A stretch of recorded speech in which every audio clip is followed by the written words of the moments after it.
Hello, I'm J. Jermaine Bey, Chief Kazi, which means Judge for Lodium Moorish Pradium, Auntie, Colorado. The acronym is AMPAC. We are a state provincial government under the Moroccan Empire. All right, so today,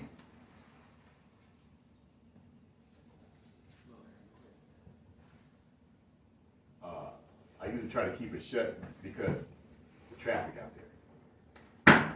Sorry, brother. I don't know if he can pump up some more AC or whatever. It is. It's pumping. You got on less clothes than everybody here. It's coming. It's on. Yeah. It's coming. All right, good brother. All right, let's get back to it. So today will be a continuation from part 5. So today is part 6 of the same subject matter of how did the Moors lose the land, and more importantly, how do we get the land back? So in part 5, we talked about the citizenship, expatriation, and protections abroad document based upon the United States of America's Act of Congress, with them using their pen to enact things that remove the Moors from their birthright. So keep in mind, we always must remember that the colonists are always in a feud with the Moors. How do we know? Because under the definition of feudal law, feudal is a compound word for feud with the Owls. And the Owls are the Moors. And what is the antonym to feudal? It is allodial. Allodial starts with A-L, the Owl. So the allodial, the Moors, are the highest sovereigns of the land within the Moroccan Empire. We must remember that. Also, we talked about in session 5 was the fact that we looked up the definition of black in the etymology dictionary. And we learned that anyone who calls themselves black as an identity must understand that everyone has a nationality, and their nationality is Moor. That is pointed out in an etymology dictionary. So today we will continue with understanding the problem and the solutions based upon law and history. So today what we'll do is we'll talk about these contracts. I talk about contracts quite often. So what is the contract that I continue to refer to? It is the Treaty of Peace and Friendship, 1786, that was fully ratified in 1787. All right, so today we'll be talking about treaties. All right, more specifically, we'll go over the treaty today. All right, so the first thing we must understand is we must always try to get a fundamental understanding of words. What does treaty mean? So today we'll have the mothers read the definition of treaty in the Henry Campbell Black's 4th edition dictionary, the word treaty. All right, mother? Yes. Treaty. International law. A compact made between two or more independent nations with a view to the public welfare. Case study. An agreement, league, or contract between two or more nations or sovereigns, formally signed by commissioners, properly authorized and solemnly ratified by the several sovereigns or the supreme power of each state. Case laws. Okay, let's stop right there. So let's go back and get a fundamental understanding of what we truly just read, okay? So, treaty. So first thing you must understand, the title says international law. A treaty is international law. Why is it international law? Because international law takes the jurisdiction of helping with disputes between two separate nations. So treaties are for two separate nations, two separate states. They're come together under a treaty. Treaty means how you treat another nation. Okay? So immediately we understand it's international law. All right? So here we go. A compact made between two or more independent nations with a view to the public welfare. So right then and there, you must understand that this is about two independent nations. All right? Those are for treaties. But let's continue on.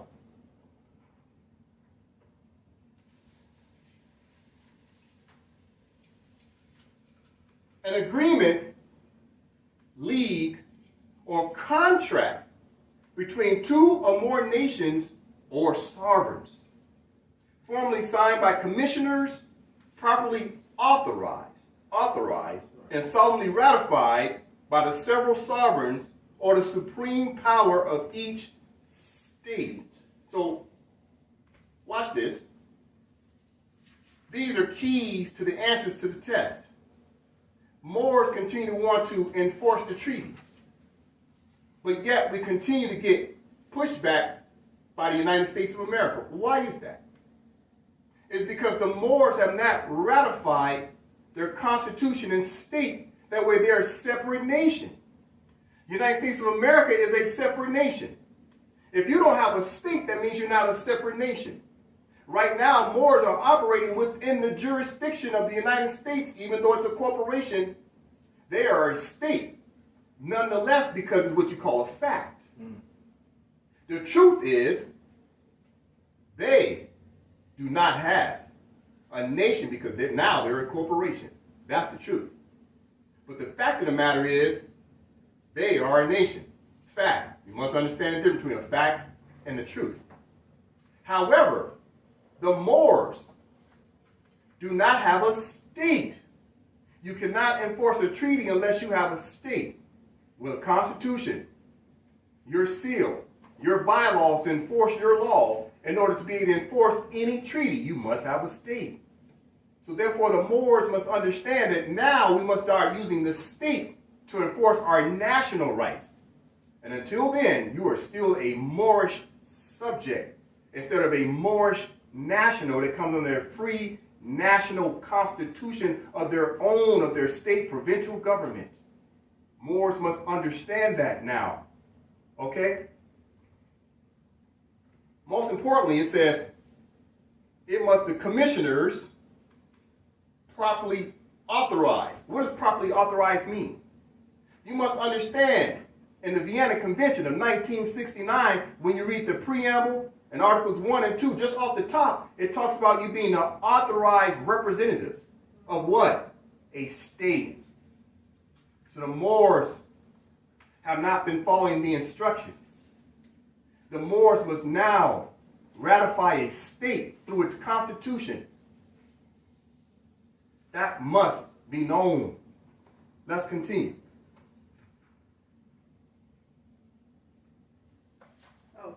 A treaty is not only a law, but also a contract between two nations and must, if possible, be so construed as to give full force and effect to all its parts. Stop. Thank you, Mother. Let's do the interpretation, get an understanding. A treaty is not only a law, so a treaty is the law, but also a contract between two nations, and must, if possible, be so construed as to give full force and effect to all its parts. Now, what we're going to learn today when we go over the Treaty of Peace and Friendship 1786, we're going to learn a little bit more about how do you give full force and effect to all its parts. Remember I said that, to all its parts. We'll talk about that today. But more importantly, a treaty is law and a treaty is a contract.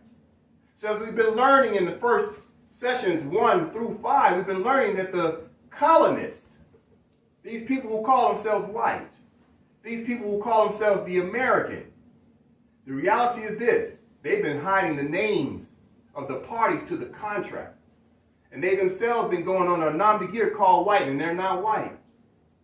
They themselves understand they've given the Moors, the unconscious Moors, a nom de guerre of black. What does that mean?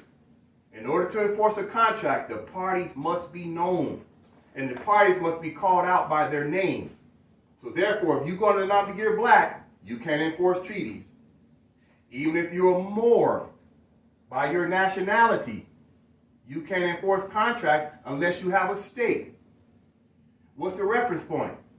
All you gotta do is read the Treaty of Vienna, which is the Vienna Convention, 1969.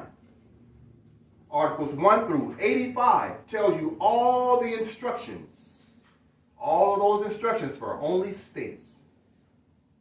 Most importantly, you can go back and look at another reference point.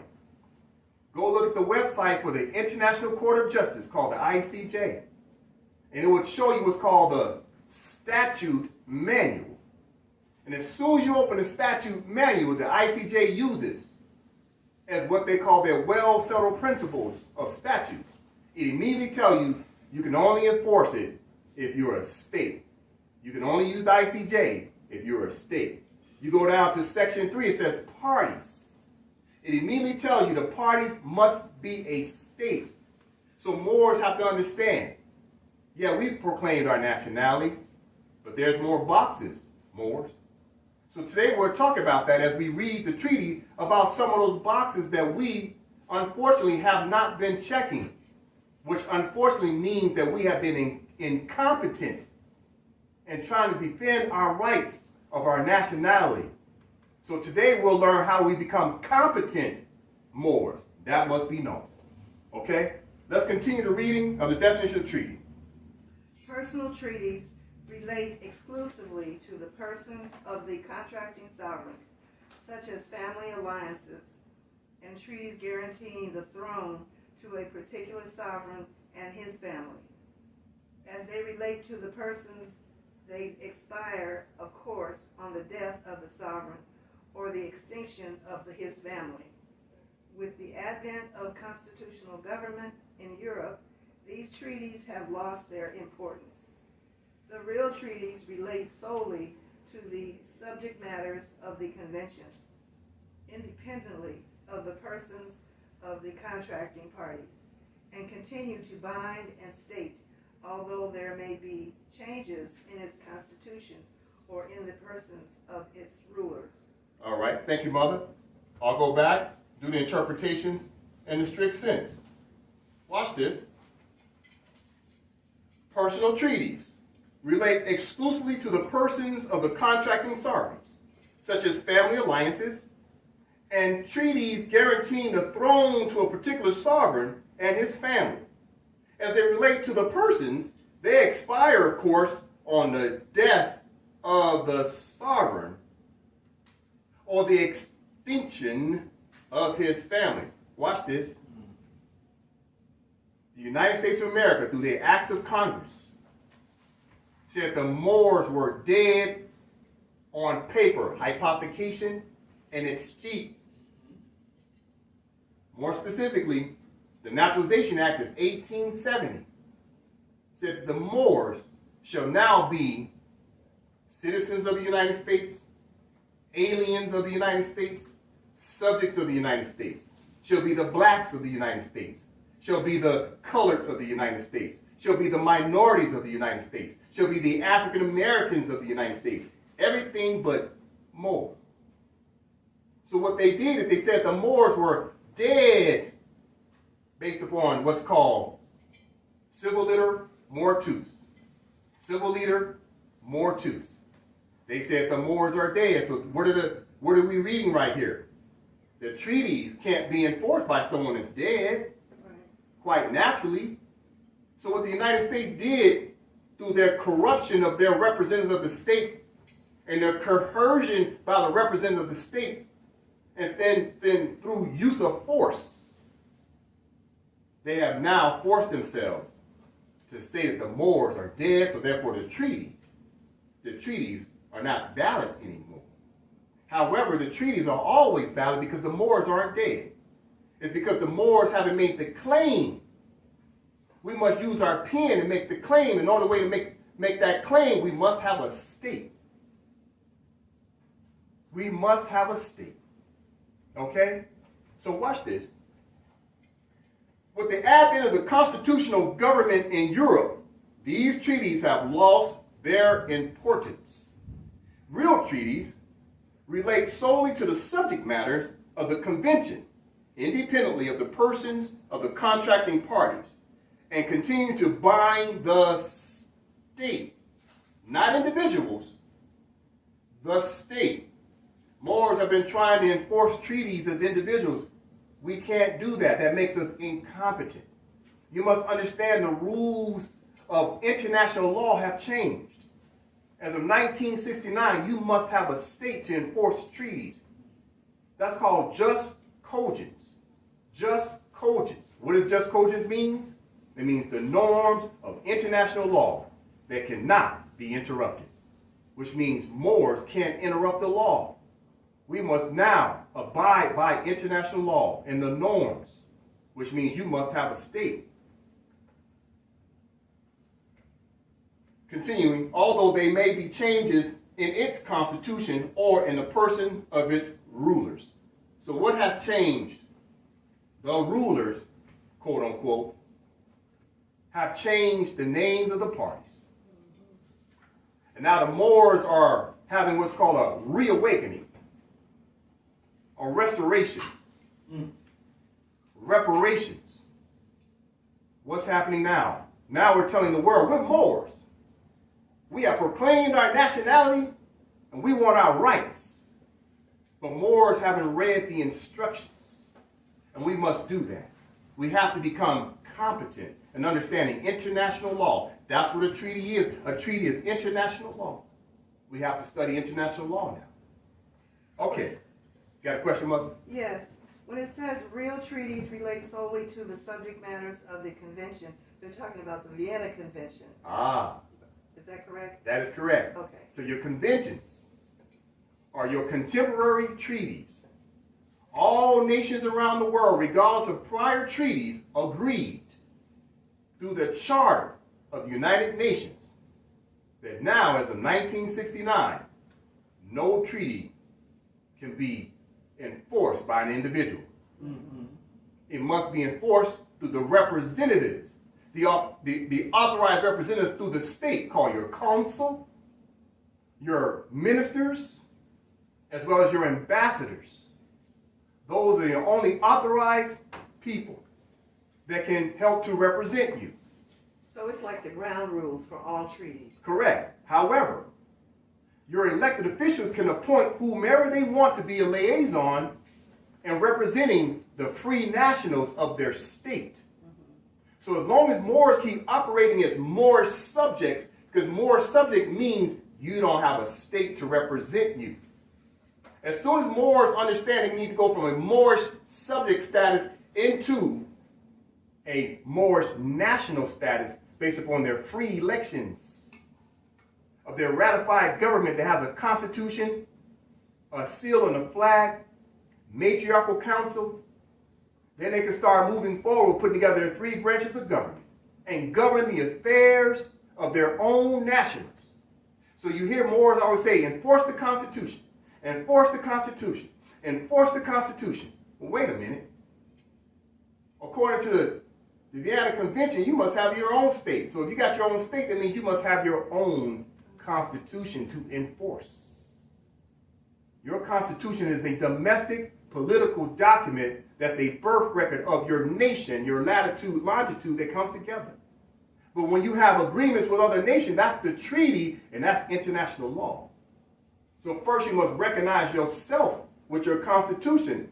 Then you can enforce international law. All right.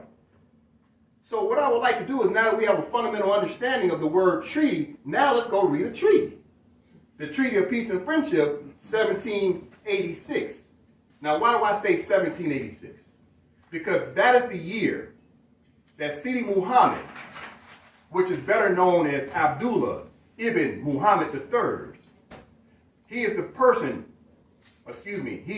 emperor who authorized the treaty to be fully executed in the Moroccan courts in 1786. That must be known. So the sovereign signed it first, okay? And then that treaty came over to the United States of America through their Congress. They fully ratified that treaty into their domestic law, all right? So when you hear Moore say the Treaty of Peace and Friendship of 1787, it's really 1786 because that's when our government signed it. All right? So, let's get over to the treaty. Treaty of Peace and Friendship. It says 1787 on my document, but that's how most people put together the treaty. But the reality is it's 1786. All right, that must be known.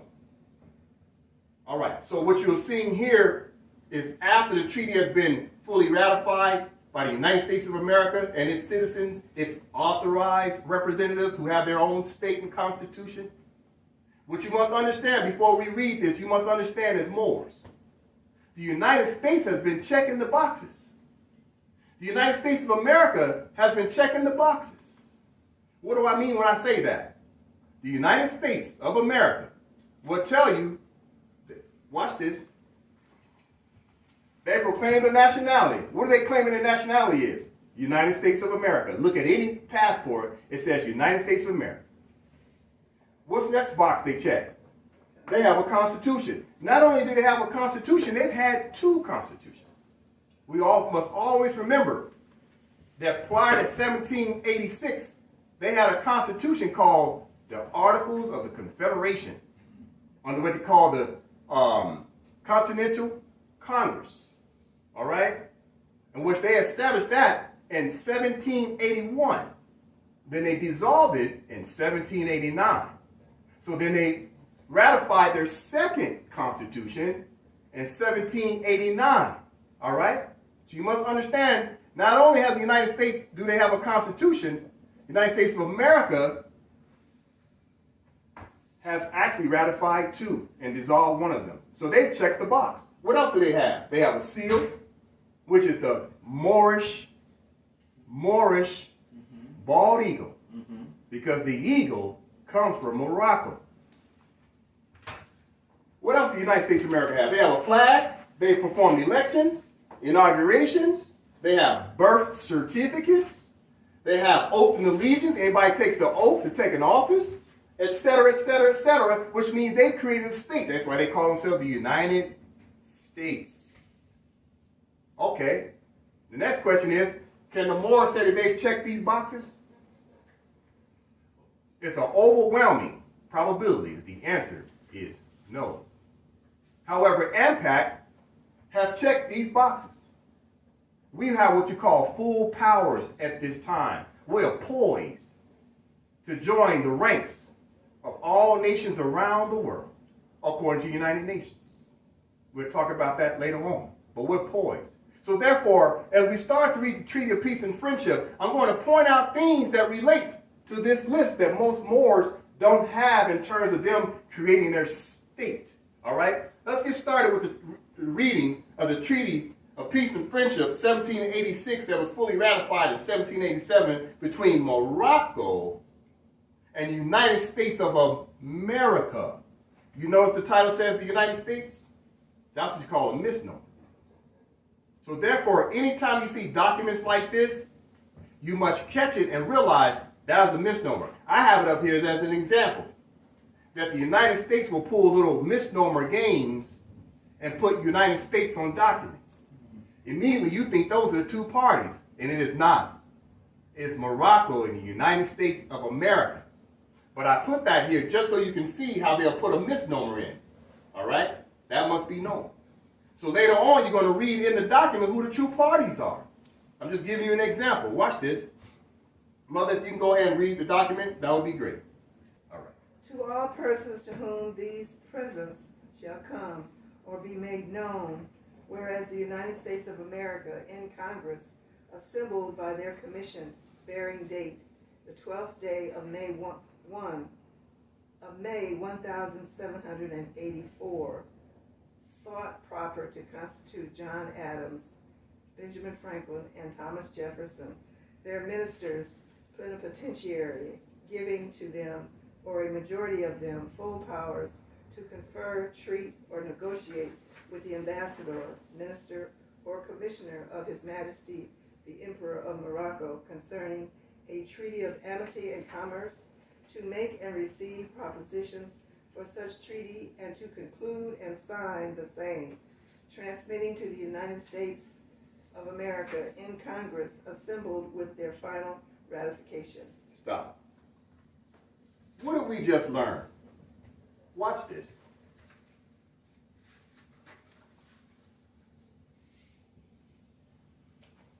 Watch this.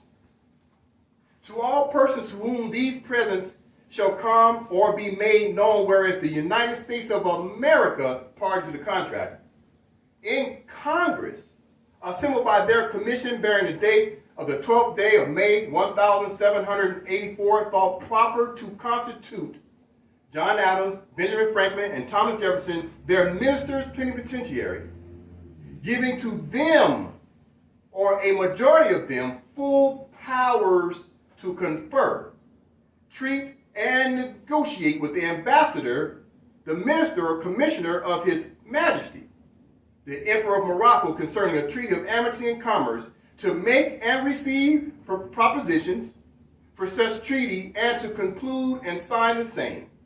Watch this. What did we just learn in the first paragraph? Moore's been skipping over this. We learned the United States is putting on the record, United States of America proper, that they formed their government. They're letting Sidi Muhammad know we checked the boxes, that we are authorized representatives to come and talk to you, and that these authorized representatives of the United States of America can now go and talk to authorized representatives of Moroccan government. Watch this. Moore's been trying to talk to the United States of America about we got our nationality and we deserve our rights. Then where's your government to represent you? Where's your state to represent you? The Moors have to read international law. Right there, first paragraph, Moore's been skipping at. They're talking diplomatic relations right now. Continue, Mother.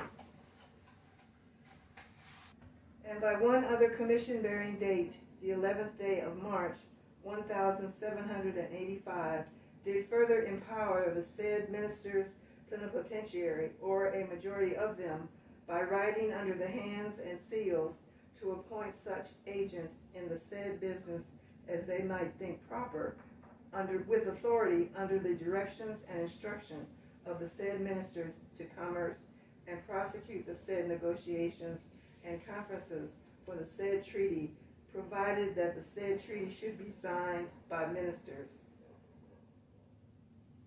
And whereas we, the said John Adams and Thomas Jefferson, two of the said ministers plenipotentiary, the said Benjamin Franklin being absent, by writing upon the hand and seal of the said John Adams at London, October 5th, 1785, and of the said Thomas Jefferson at Paris, October the 11th of the same year, did appoint Thomas Barclay, agent in the business aforesaid, giving him the powers therein, which by the said second commission we were authorized to go give. And the said Thomas Barclay, in pursuance thereof, Bath arranged articles for a treaty of amity and commerce between the United States of America and His Majesty the Emperor of Morocco, and sealed with his royal seal, being translated into the language of said United States of America, together with the attestations thereto annexed, are in the following words, to wit. Stop. Thank you, Mother. Let's go back and get an understanding. That's a long paragraph, right? Yes. What do we take away from this? Once again, what's happening? United States of America is letting Sidi Muhammad know, and his authorized representatives, United States of America and their authorized representatives, are using what's called diplomatic relations. The United States of America say they appointed someone, a liaison, Thomas Barclay, to go over and discuss matters and affairs on behalf of the United States in their 13 colonies. What have the Moors been doing in terms of sending their authorized representative to go talk to the United States? They haven't been doing that. So therefore, the Moors have been acting in what's called an incompetent manner. And that's not to be taken as a negative. That's not to be taken as a challenge. What we're talking about is simply just sticking to the strict sense of understanding international law. Just cogence, which is the norms of international law that cannot be interrupted. Moors must create a state so they can send their authorized representatives to deal with the affairs of Moorish nationals and not Moorish subjects. Let's continue. To wit, in the name of Almighty God, this is a treaty of peace and friendship established between us and the United States of America, which is confirmed and which we have ordered to be written in the book and sealed with our royal seal at our court of Morocco in the 25th day of the blessed month of Shaban in the year 1200. Trusting in God, it will remain permanent. Stop. Thank you, Mother. Watch this. Seals are being used. Who can use a seal? Only a fully ratified state and their representatives. Moors have been putting seals on documents, but those seals come from a ratified state? There's a high probability the answer is no. So therefore, when the United States looks at our documents, the response they give us is either no response, or they'll come back and say everything you sent was patently frivolous. What are they saying when they say that? They say that what you presented is a fact. We get it. You have a nationality. You sent us some documentation. But the Moors have been following the instructions. If you didn't send it with your state representatives, along with your constitution, your seal, and your provincial flag, then you haven't been reading the instructions. So therefore, we give them permission to move forward because they still look at us as if we're Moorish subjects instead of Moorish nationals who have their own state. That must be known. So from now on, Moors have to stop being individuals and work through their body politic, their population, and enforce their rights as nationals through their constitution and state. And put their seal on their documents that represents their nationals and not their self-appointed individuals. Let's continue. Article 1. We declare that both parties have agreed that this treaty, consisting of 25 articles, shall be inserted in this book and delivered to the Honorable Thomas Barclay, the agent of the United States now at our court.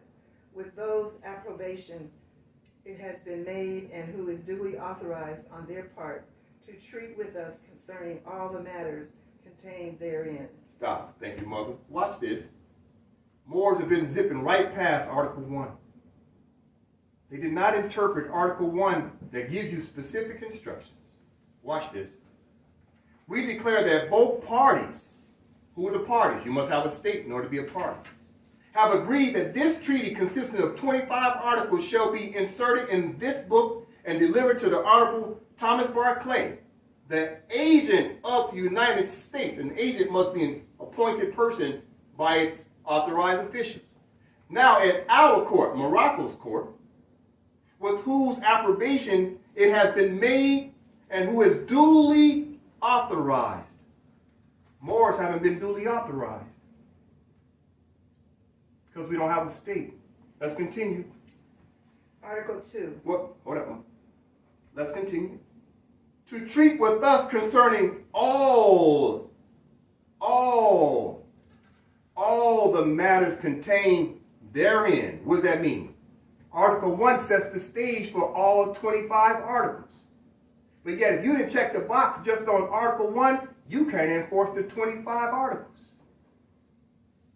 Moors continue to talk about, I'm enforcing Article 20, Article 21, Article 22. You didn't finish with Article 1. We have all made these mistakes in our presentments to the several state corporations, as well as to the United States. We've been sending averments of jurisdiction, quo warranto.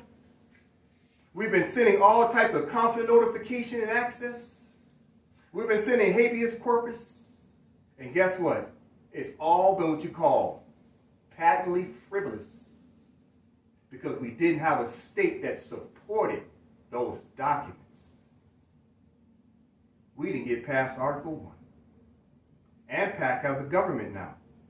So we will be going to the United Nations enforcing our rights if the other party to the contract, being the United States of America, does not stick to their obligations. Let's continue. So therefore, Moors must have a state in order to enforce their duly authorized representatives. Let's continue. Article 2, Mother. Thank you.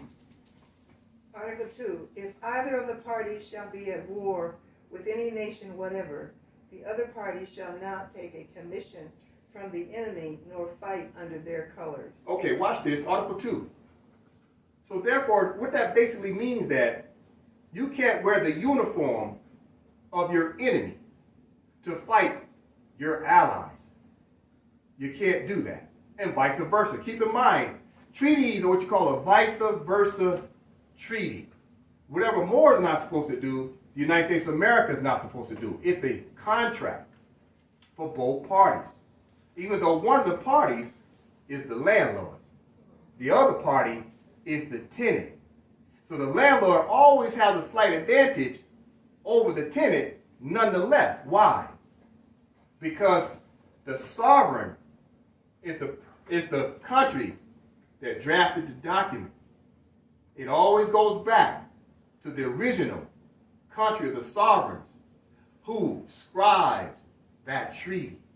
That's why it's very important to understand that the United States of America had to go to the emperor, and the emperor didn't have to come to them because they're in a subordinate position. Okay? Article 3. If either of the parties shall be at war with any nation whatever, and take a prize belonging to that nation, and there shall be found on board subjects or effects belonging to either of the parties, the subject shall be set at liberty, and the effect returned to the owners. And if any goods belonging to any nation with whom either party shall be at war shall be loaded on vessels belonging to the other party, they shall pass free and unmolested without any attempt being made to take or detain them. Okay, watch this, Moors. We must put this in proper context of what's happening during this time. During this time, we're talking about 1786. So what's happening during this time?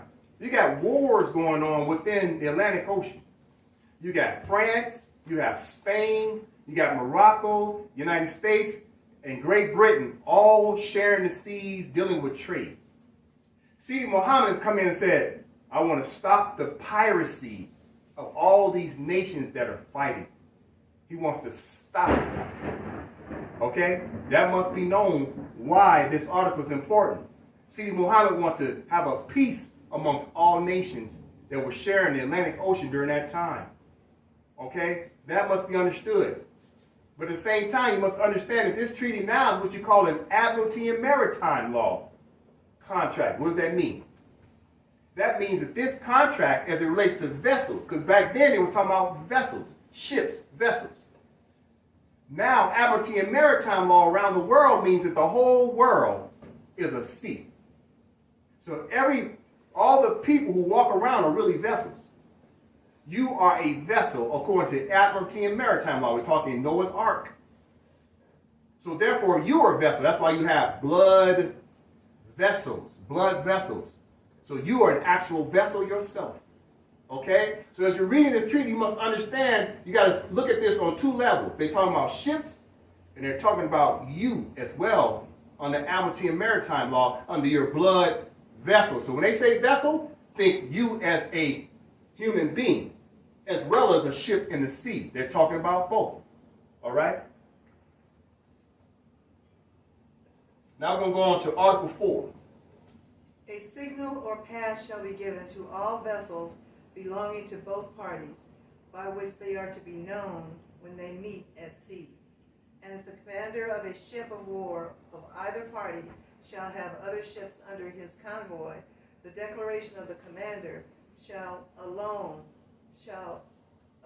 be sufficient to exempt any of them from examination. Okay, watch this. A signal or pass shall be given to all vessels belonging to both parties. So who are the vessels? I just told you earlier. You are a vessel, as well as your, what you call a car, that's also a vessel. So a vehicle is a vessel. A vessel is just what you call conveyance, mode of conveyance. So therefore, watch this. Moors, on their human being, in their pocket, have a nationality card. That nationality card is what you call a signal or pass. First sentence, Article 4, a signal or pass shall be given to all vessels belonging to both parties. So Moors have a nationality card. Moors have tags on the back of their conveyance that talks about their relations to the Moroccan government. But watch this. Why do the United States accept our nationality cards? Why are they still giving us citations on the side of the road even though we have tags that say we're not a part of their jurisdiction? It's because when you have those instruments, they're supposed to represent your nation. The Moors don't have a nation as it relates to politics. You must understand, Moors have to have a state. And through their state, they can have their nationality card. And whatever tags they have on any conveyance. Because your nationality card is a conveyance document. Whatever you have inside your conveyance of your car, those documents are also conveyance documents. So if you don't have a state, you can't enforce nationality cards, tags, or anything as it relates to signs and symbols. So when you waving that flag on your conveyance, Moroccan flag, yeah, that means something. But the next question they're going to say is, you got your Constitution, your seal, your flag, etc., etc., etc. And as soon as you say no, guess what? You still a Moorish subject. Subject to what? The rules, regulations, codes, and statutes of the United States of America, because the Moors haven't been following the instructions. But now we must start following instructions. What are the instructions? You must be a state to enforce that nationality card and those tags on your conveyance that creates the property of your nation. So the United States and the several states are saying that conveyance that you're still driving around in or traveling around in saying you're a Moor, don't matter if you don't have the proper documentation. That's international law.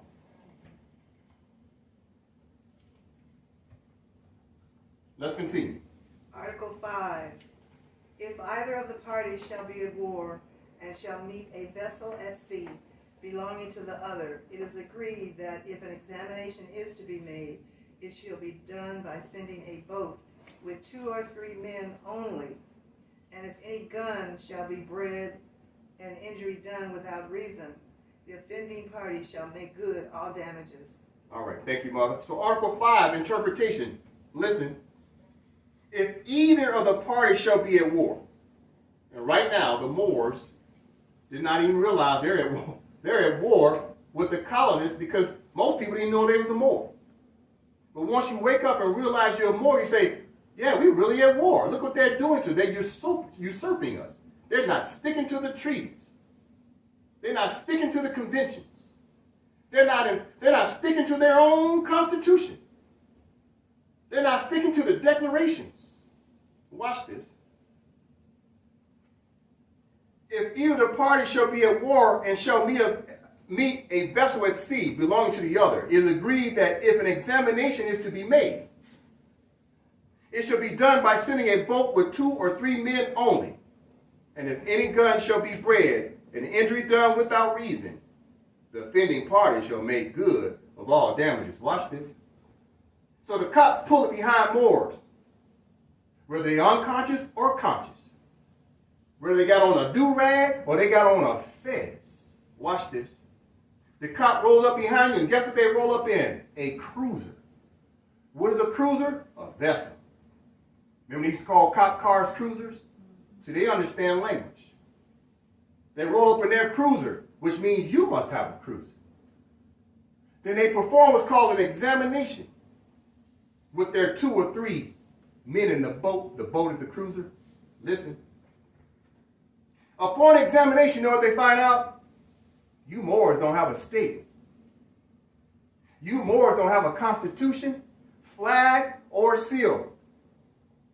Time out. Moors will say, but we have the Moroccan flag. That is correct. That is correct. Watch this. The Moroccan flag is the mother flag for the world. It's the flag that represents Moors all around the world that have been subjugated. You got Moors in Germany. You got Moors in Spain. You got Moors in Brazil. They can always come back home to this flag. This flag represents all the Moors. However, according to the Vienna Convention of 1969, you must have a state. I'm talking international law. This is a worldwide flag. Where's your provincial flag? Wait a minute, Moors. Where's your Constitution seal, etc., representing under examination that you're a fully ratified state? So therefore, the cops are performing an examination. Even though they don't realize it, what they're saying for the record is Moors are incompetent. Because they already know Negro, blacks, and colors are incompetent, but they're testing the Moors too. Moors must understand we have to stick to international law. It's called just cogence. Look it up. It's Article 53 of the Vienna Convention of 1969. Article 53. Okay, Mother, if you can read, please. Article 6. If any Moor shall bring citizens of the United States or their effects to his majesty, the citizens shall immediately be set at liberty and the effects restored. And in like manner, if any Moor, not a subject of the dominions, shall make prize of any of the citizens of America or their effects, and bring them into any of the ports of his majesty, they shall be immediately released, and they will be considered as under his majesty's protection. Watch this. Thank you, Mother. Article 6. Immediately what you must recognize is that not only Moors come under the protection of the Sultan, so do the citizens of the United States of America, because we're in a treaty of peace and friendship. That must be understood. But more importantly, anytime, immediately, watch this, if any Moor shall bring citizens of the United States or their effects to his majesty, the citizen shall be immediately be set at liberty and effects restored. Remember what I told you, this treaty is vice versa. If the United States of America has detained or arrested a Moor, they must be released immediately. Released to who? Into the hands of their nation, into the hands of their state representatives. If the Moors have their state, and the United States of America citizen does something wrong, we're obligated to now, on the Consular Notification Access, notify the United States of America, hey, one of your citizens breaking the law. Here are the charges we wrote up. You deal with them. It's a vice versa contract. Continue with the reading. I got it. And in like manner, see it says in like manner? In like manner means vice versa. All these articles are in like manner. If any Moor, not a subject of the dominion, shall make prize of any of the citizens of America or their effects and bring them into any of the ports of his majesty, they shall be immediately released, as they will be considered as under his majesty's protections. All right? Let's continue. Article 7. If any vessel of either party shall put into a port of the other, and have occasion for their provisions or other supplies, they shall be furnished without any interruption or molestation. All right, that's self-explanatory, okay? Let's move on to Article 8. If any vessel of the United States shall meet with a disaster at sea and put into one of our ports to repairs, she shall be at liberty to land and reload her cargo without paying any duty whatsoever. Let's continue. Article 9. If any vessel of the United States shall be cast on shore on any part of our coast, she shall remain at the disposition of the owners, and no one shall attempt going near her without their approbation, as she is then considered particularly under our protection. And if any vessel of the United States of America shall be forced to put into our ports by stress of weather or otherwise, we shall not be compelled to land her cargo, but shall remain in tranquility until the commander shall think proper to proceed on his voyage. All right, let's continue. Article 10. If any vessel of either of the parties shall have an engagement with a vessel belonging to any of the Christian powers within gunshot of the forts of the other, the vessel so engaged shall be defended and protected as much as possible until she is in safety. And if any American vessel shall be cast on shore on the coast of Wadnoon or any coast thereabout, the people to her shall be protected and assisted until, by the help of God, they shall be sent to their country. All right. Article 11. If we shall be at war with any Christian power, and any of our vessels sail from the ports of the United States of America, no vessel belonging to the enemy shall follow until 24 hours after the departure of our vessels, and the same regulation shall be observed towards the American vessels sailing from our ports to the enemy's Moors or Christians. All right. So one of the things that we should point out relatively quickly, especially for new people that's at home watching, you continuously see in Article 11 and mention the word more.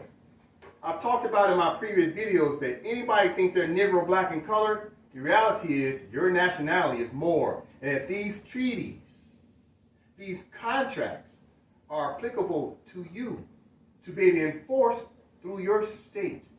So watch this. People that call themselves Negro, black, or colored, especially the Black Lives Matter, they must understand if they really want justice, they really want peace, then they must understand the treaty of peace and friendship. But they must proclaim their nationality to be a Moor. That must be known. All right? Let's continue. Article 12. If any ship of war belonging to the United States of America shall put into any of our ports, we shall not be examined on any pretense whatsoever, even though she shall not be examined on any pretense whatever, even though she should have fugitive slaves on board, nor shall the governor or the commander of the place compel them to be brought on shore on any pretext, nor require any payment for them. Continue. Article 13. If a ship of war of either party shall put into a port of the other and salute, it shall be returned from the fort with an equal number of guns, not with more or less. Continue. Article 14. The commerce with the United States of America shall be on the same footing as is the commerce with Spain, or as that with the most favored nation for the time being. And their citizens shall be respected and esteemed, and have full liberty to pass and repass our country and seaports whenever they please, without interruption. Okay, let's talk about Article 14, all right?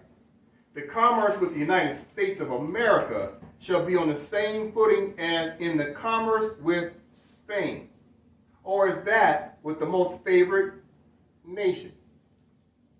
Who is the most favored nation? They're talking 1786 right now. You know who that is?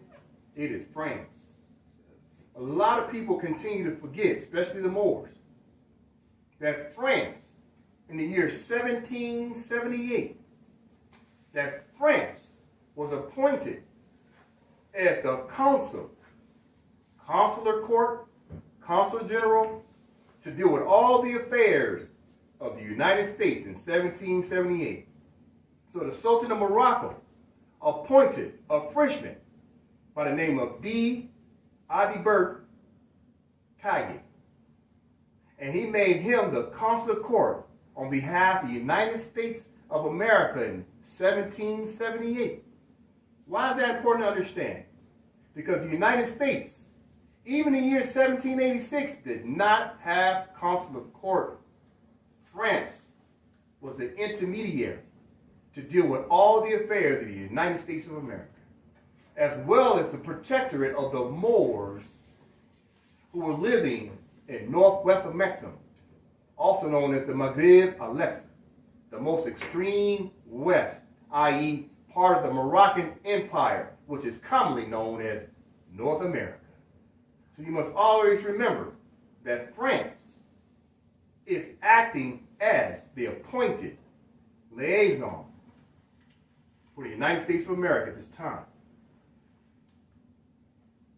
So it continues to read, and their citizens shall be respected and esteemed, and have full liberty to pass and repass our country and seaports whenever they please, without interruption. So what's happening here? Spain, France, the United States had every right to come into the seaports of Morocco's empire. But guess who did not? Great Britain. You must understand, during this time, the United States is fighting for their independence from Great Britain. France came to the United States and said, listen, let's sign a treaty. We'll help you with this war to beat the British, because we don't like the British either. So they signed a treaty in 1778. Listen. So in 1778, the United States of America and France signed a treaty, which is the same year the Sultan of Morocco appointed France to be the protector of the United States. You must understand, that's not a coincidence that France signed a treaty with the United States in 1778. All right? That must be known. To put things in proper context as we're reading Article 14. That's where they're mentioning Spain. But France was also a part of that, but the Sultan already had a relationship with France. He was establishing one with Spain. Okay? So what you will understand later on as you start studying and researching, Spain and France signed a treaty to go and help protect the United States of America to beat the British. So France, Spain, and the United States of America came together and defeated the British. That war ended around 1781. They fully ratified what's called the Ghent Treaty of 1814. After that. All right, so let's put things in proper context. Okay, Article 15. Merchants of both countries shall employ only such interpreters and such other persons to assist them in their business as they shall think proper. No commander of a vessel shall transport his cargo on board another vessel. He shall not be detained in port longer than he may think proper. And all persons employed in loading or unloading goods or in any labor whatever shall be paid at the customary rates, not more and not less. Let's continue. Article 16. In case of a war between the parties, the prisoners are not to be made slaves, but to be exchanged one for another, captain for captain, officer for officer, and one private man for another. And if there shall prove a deficiency on either side, it shall be made up by the payment of 100 Mexican dollars for each person wanting. And it is agreed that all prisoners shall be exchanged in 12 months from the time of their being taken, and that this exchange may be effected by a merchant or any other person authorized by either of the parties. Okay, watch this. This is going to take some real understanding for all Moors to really understand what's going on. Let me give you my interpretations in a strict sense. In case of a war between the parties, right now the parties are at war. The prisoners are not to be made slaves. The United States of America has made all Moors slaves. Slaves to what? Being black. They're slaves in their mind because they think they have no rights. They're in prisons, and they're in prison in their mind too because they think that they have no rights. Watch this. But to be exchanged one for another, captain for captain, officer for officer, and one private man for another. And if there shall prove a deficiency on either side, it shall be made up by the payment of 100 Mexican dollars. Stop. Why is the Sultan talking about Mexican dollars? Sultan had plenty of gold. Moors had plenty of gold. Guess who didn't have any gold? United States of America. Why? Because they no longer want to be British. So now they want the independence. You better come up with your own money. And at that time, they had no gold and silver. Keep in mind, George Washington, when he wrote his letter in 1789, he said, there's really no gold and silver on the East Coast. So Sidi Muhammad is telling the United States of America they use Mexican coin as a substitute for the fact that they lacked any money. Now watch this. And it is agreed that all prisoners shall be exchanged in 12 months from the time of their being taken, and that this exchange may be effected by a merchant or any other person authorized of or by either of the parties. Listen, Moors. If you're not authorized, you can't help no one that's been in prison. Watch this. Why are Moors still in prison that claim their nationality and they still being detained, arrested, and adjudicated? It's because Moors haven't been following the instructions. We have to get back to international law and understand we need a state. We have to check the boxes as Moors. We must follow what's called just cogence, Article 53 of the Treaty of Vienna, because the Vienna Convention Treaty is a treaty in itself. And you cannot interrupt the norms of international law. Now watch this. Why is the United States really fighting the Moors right now? Well, number one, they know that we're coming for the estate. They don't want to give up the estate. Number two, they got a whole lot of our brothers and sisters in prison. And they know they have to release them immediately. Why? Because it's been well over 12 months.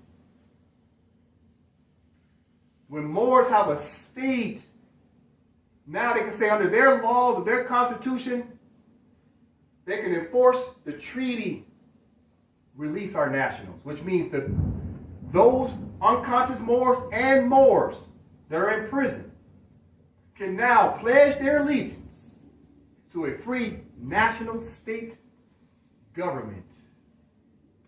And that free national state government, once they receive those allegiance forms, now you can enforce the treaty. But until then, guess what? Moorish subjects who are proclaiming their nationality but didn't check the rest of these boxes, unfortunately, are going to continue to be adjudicated. All you have to do is go back and look at what they call case law of the United States of America versus Burton. They're using that as a so-called precedent. And that came out April 6th of 2021. They're using that as a means of defense to block Moors. Why? Because Moors don't have a state, because they're not enforcing and understanding what it means to be abiding by international law. But once the Moors wake up and realize the answer to the test, we will get our brothers and sisters out of jail. Let's continue. Article 17. Merchants shall not be compelled to buy or sell any kind of goods, but such as they shall think proper, and may buy and sell all sorts of merchandise, but such as are prohibited to the other Christian nations. Continue. Article 18. All goods shall be weighed and examined before they are sent on abroad, and to avoid all detention of vessels, no examination shall afterwards be made, unless it shall first be proved that contraband goods have been sent on board, in which case the persons who took the contraband goods on board shall be punished according to the usage and custom of the country, and no other person whatever shall be injured, nor shall the ship or cargo incur any penalty or damage whatever. Okay, watch this. Article 18. Thank you, Mother. All goods shall be weighed and examined before they are sent on board, and to avoid all detention of vessels. Keep in mind, vessels are people. No examination shall afterwards be made unless it shall be proved that contraband goods have been sent on board, in which case the persons who took the contraband goods on board shall be punished. What are they really saying here? The United States of America takes advantage of that. It's called probable cause. Cops roll up on you, they say, we got probable cause. They can detain you and arrest you and adjudicate you. Why? Because you're still a Moorish subject. Much less a Negro, black, or colored. Moors must understand that if you don't have a state, you're admitting the jurisdiction. I'll say it again. if Moors don't have a state constitution and check the boxes, you're admitting the jurisdiction. Why? Because international law says you must have a state. That's why. And until then, you come under the protections, laws, statutes, policies, and codes of that country. That's why I'm pointing this out. Watch this. Continue the reading. The person who took the contraband goods on board shall be punished according to the usage and customs of the country. What country am I talking about? United States of America is punishing unconscious Moors and Moors who have proclaimed their nationality but lack a state. Let's continue. Article 19. No vessel shall be detained in port on any pretense whatever, nor be obliged to take on board any articles without the consent of the commander, who shall be at full liberty to agree for the freight of any goods he takes on board. Continue. Article 20. Here we go.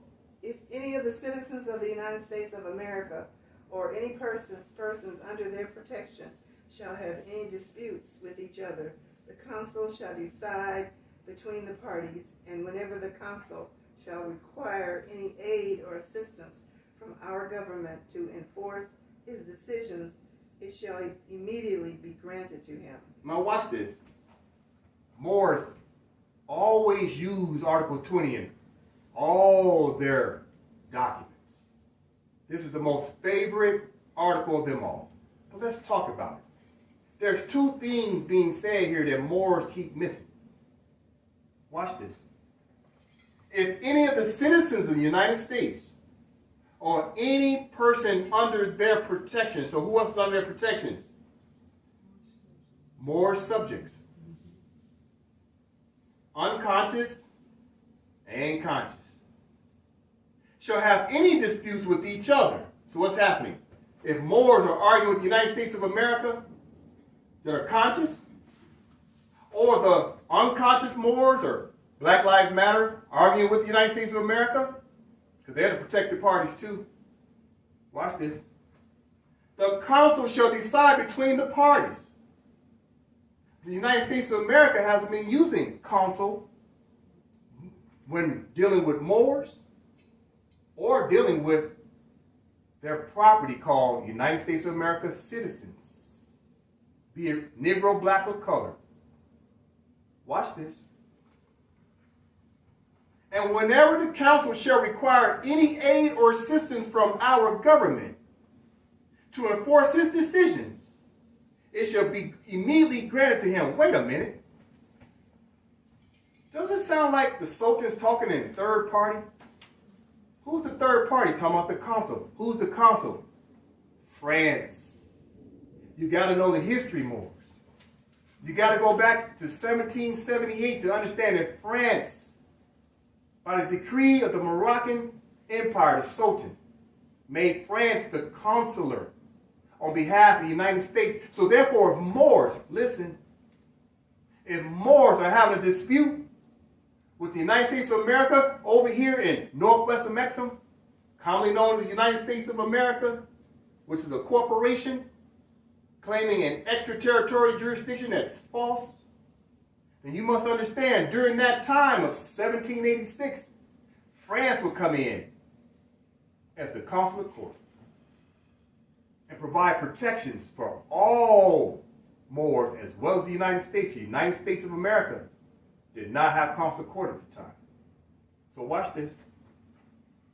So therefore, in Article 20, you must understand that last segment of the sentence where it said, it shall be immediately granted to him.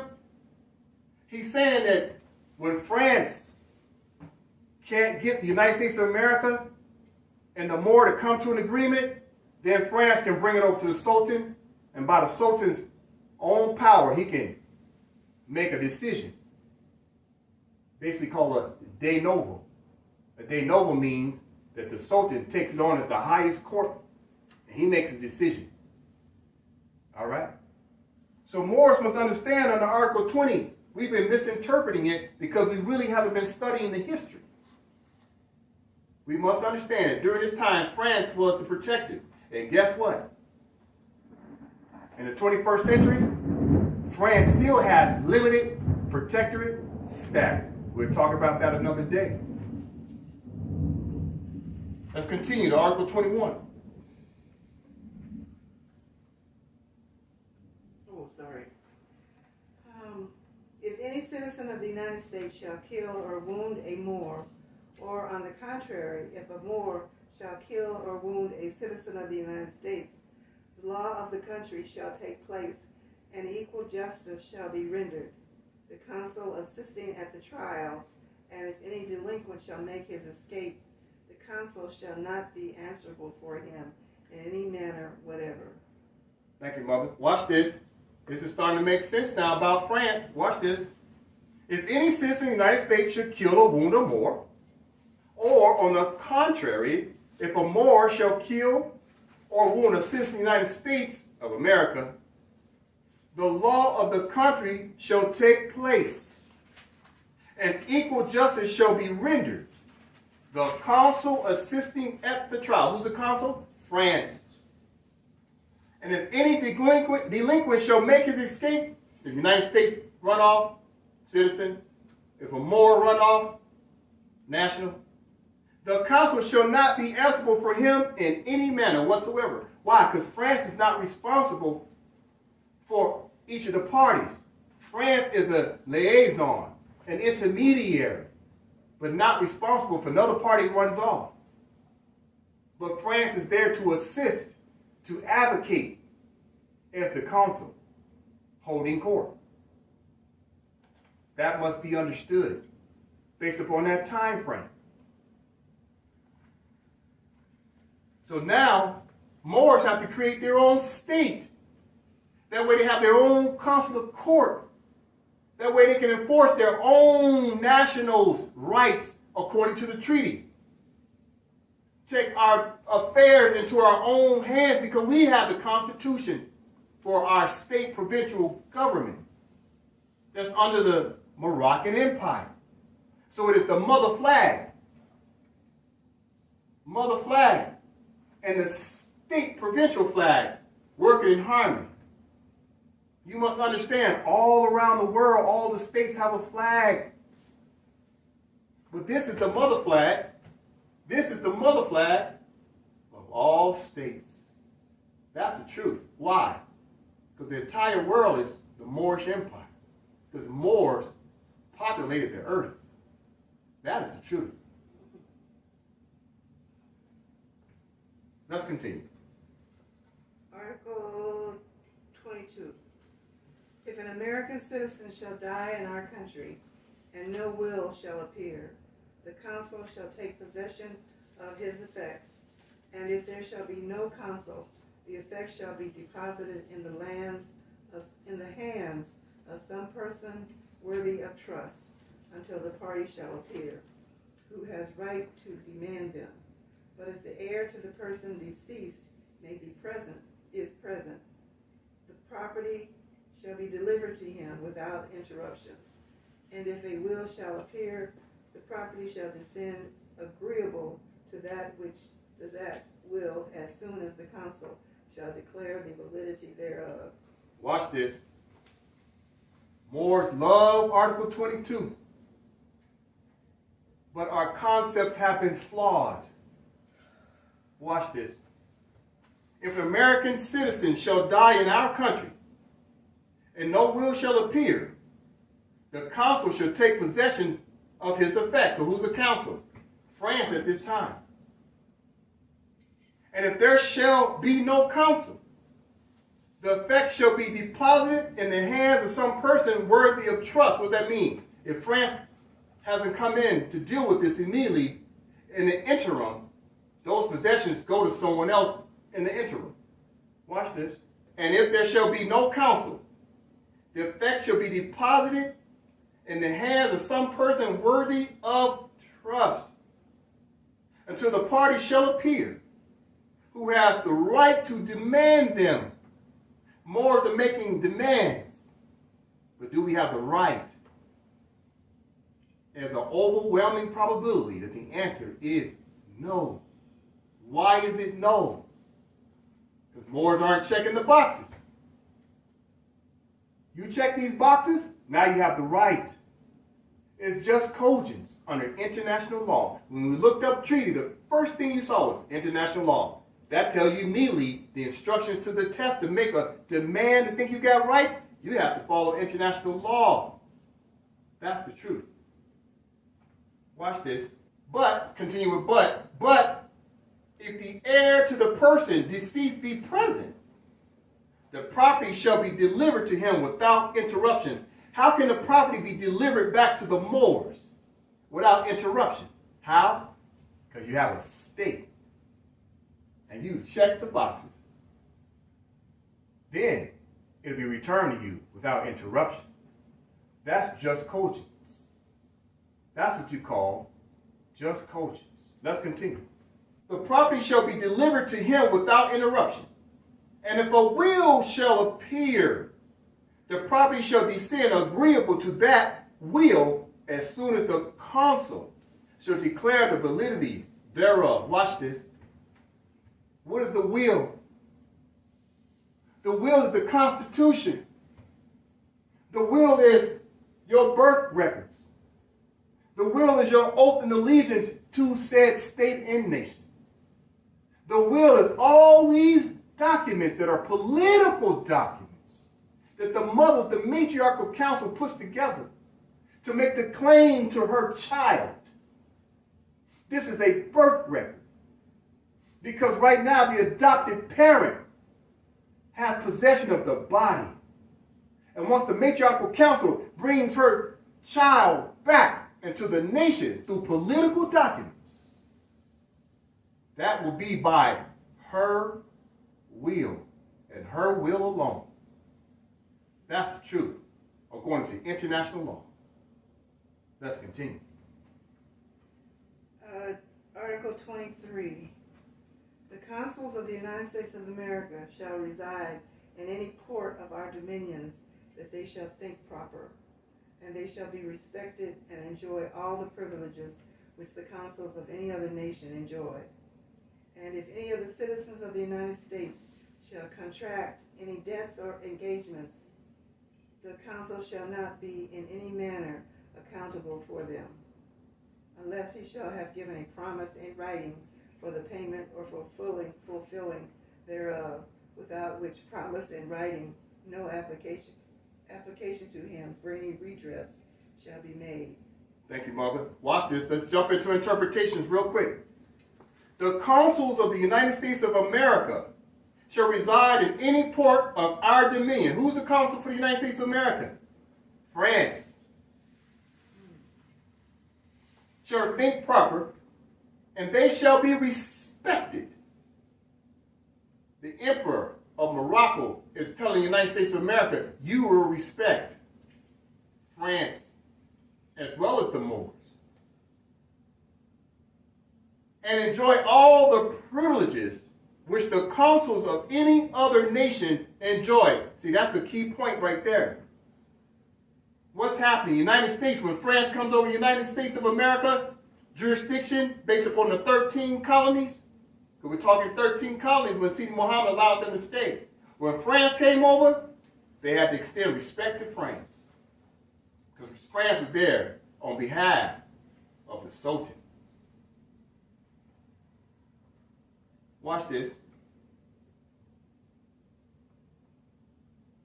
And if any of the citizens of the United States shall contract any debts or engagements, and consul shall not be in any manner accountable for them, unless he shall have given a promise in writing for the payment or fulfilling thereof, without which promise in writing no application to him for any redress shall be made. Watch this. What does that mean? If it ain't in writing, can't be enforced. But what has the United States of America been doing? They've been putting a lot of things in writing without the consent of the other party. That's what makes a contract. It can't be a unilateral contract. It must be two parties coming together. So therefore, if both parties' names are not on that contract, it is what you call null and void. And more than likely is what you call void ab initio. Void ab initio. Void from the beginning because it's an ex parte contract. Moors never agreed to be citizens of the United States. We've been subjugated and usurped through the corruption of representatives of the state of the United States of America, through coercion of the representatives of the state of the United States of America, and through their use of force, the United States of America has conquered us. And there's only one way to get your rights back: full rights, full powers. And that's with a pen. And check the boxes. Let's continue. Okay, Article 24. If any differences shall arise by either party infringing on any of the articles of this treaty, peace and harmony shall remain notwithstanding in the fullest force until a friendly application shall be made for an arrangement, and until that application shall be rejected, no appeal shall be made to arms. And if a war shall break out between the parties, 9 months shall be granted to all the subjects of both parties to dispose of their effects and retire with their property. And it is further declared that whatever indulgences in trade or otherwise shall be granted to any of the Christian powers, the citizens of the United States shall be equally entitled to them. Thank you, Mother. Watch this. If any differences shall arise by either party infringing on any of the articles of this treaty, stop. Watch this. Are more subjects a party to the treaty? The answer is no. Why? In order for Moors to enforce their rights, they must have a state. And that state says now they have a right to be a party to the contract. And until then, you are not a party to the contract according to Just Cogents, Article 53 of the Treaty of Vienna. That is the hard truth that Moors must understand now and forevermore, that we need to be party to the contract in order to enforce said contract. Because the Moors got all kinds of treaties with the so-called European powers. Moors can never enforce none of them until they are party. That's the truth. Let's continue. Article 25. This treaty shall continue in full force with the help of God for 50 years.